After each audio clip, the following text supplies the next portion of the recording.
za su taimaka maka wajen tsayuwa kan gaskiya. Kul bi yaminikan nan ai tsari aka koya ma, duk mai ci da dama to ya san yana da layi kenan, layin ka shine dama, zai saba da kafuwa akan gaskiya.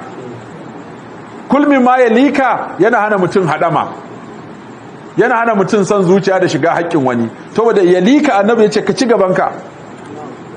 To mutumin da ya kasa cin gabansa to zai zama hannunsa yana yawo yana cin gaban mutane, don ya saba cin gaban mutane zai cinye ma haƙƙin mutane.